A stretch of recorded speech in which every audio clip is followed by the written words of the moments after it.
Merhabalar. Bugün sizlere patates, soğan ve sarımsakla ilgili bilgiler vereceğim.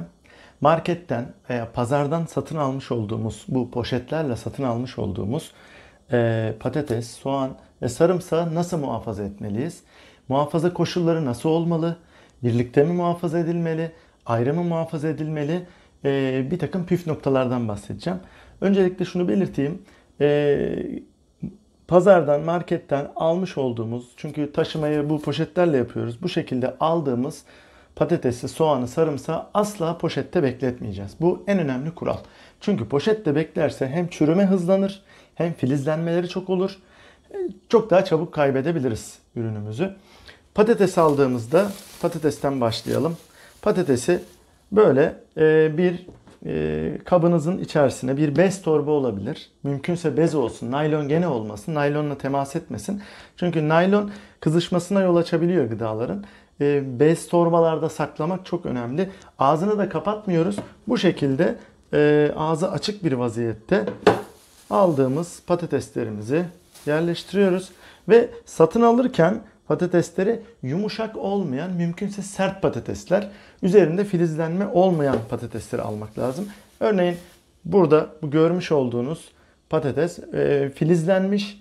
Bu tip filizlenmiş patateslerde kontrol etmemiz gereken şey, filizlenmiş bir patates yenir mi yenmez mi?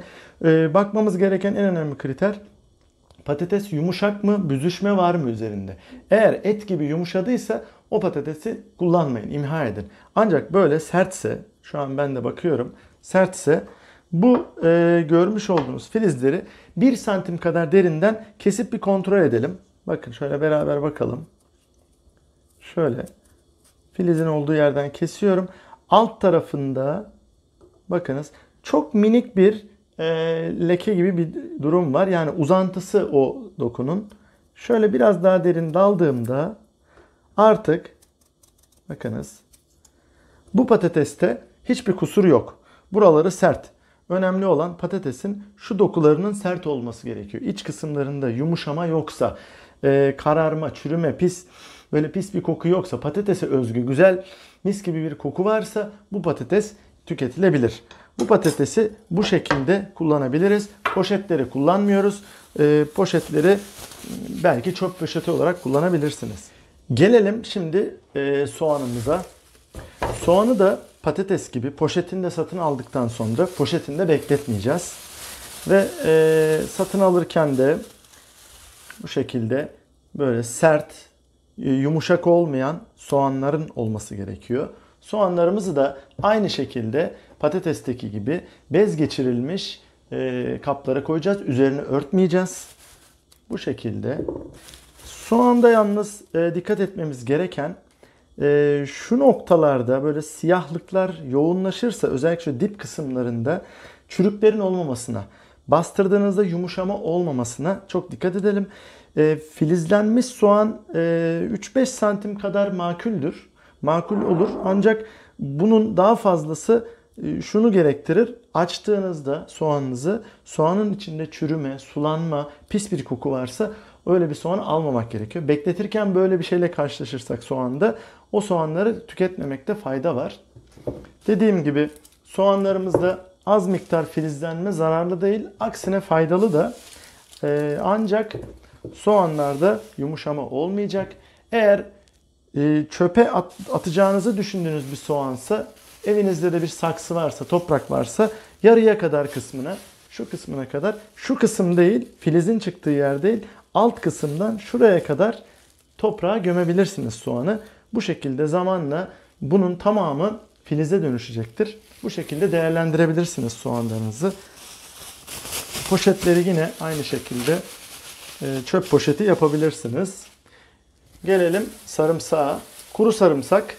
Kuru sarımsağı da satın alırken poşetle aldıktan sonra poşette bekletmeyelim.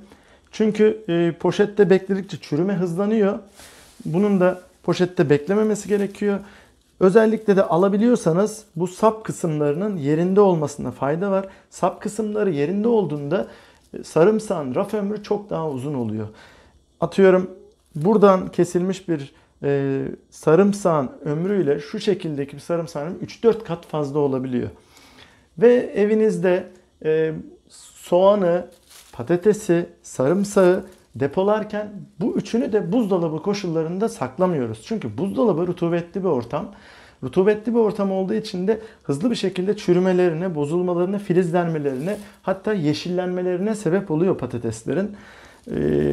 O yüzden buzdolabı koşulları değil, evinizde varsa bir kilerde veya serin, loş bir ortam, karanlık bir ortam olabilir. Ama en önemli özelliği mutlaka evinizin, depoladığınız ortamın serin olması, kuru olması gerekiyor. Belki kileriniz varsa oradaki bir dolaba, çiviye bu şekilde sabitleyebilirsiniz.